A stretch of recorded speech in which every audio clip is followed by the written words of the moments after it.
to get water back. Let's get into Ancaster. Coromant, breaking news. Well, yeah, it is breaking news, and it's not good news. Coromant is the road at the back end of the Ancaster Industrial Park, and the Ancaster Industrial Park is a great news story. It's growing exponentially. I have the privilege of going in there once a month to open a new business, and there's a very serious health and safety risk in there where Tradewind Drive is the only access to that park off Wilson Street.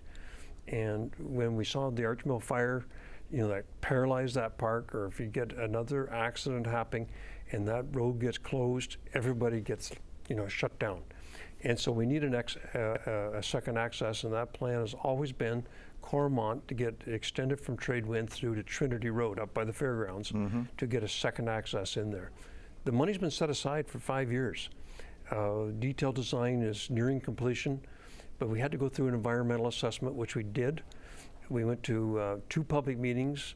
The only people that showed up were, when are you going to build this thing? And then yesterday we got advised that a citizen has asked for a bump up. And all you need is one citizen to ask. There's no fee to do that, and it gets bumped. And it could delay it for years. I'm going to meet with our general manager of planning tomorrow on this issue to see how we can expedite this, because it's not just a matter of getting more jobs out there. It's a matter, it's a health and safety risk to be able to, you need more than one access into a facility like that. You have another major concern out there, very large lots, old homes getting knocked down and monster homes being built in their place. It's a side effect of the Greenbelt, where we stop urban sprawl. And it's interesting, the province tells me they poll this, and over 90% of the public likes the Greenbelt. And I do too. And so it's virtually shut down expansion of the urban area boundary in Ancaster, other than the airport lands, which was started before that program.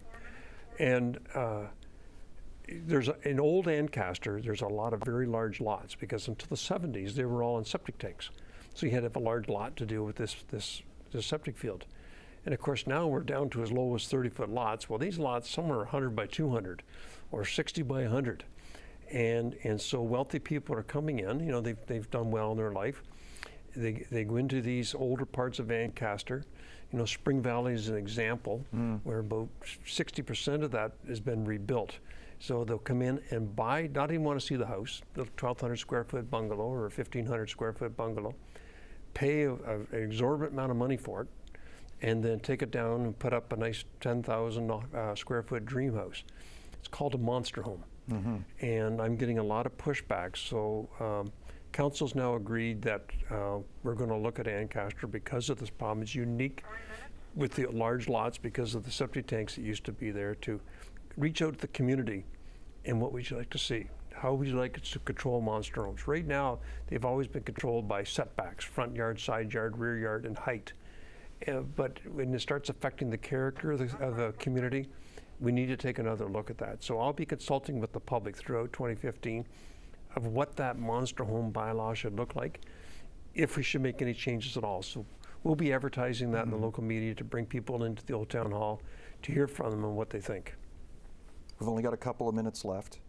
We just saw the Junos. We know arts and culture in town is growing rapidly. Council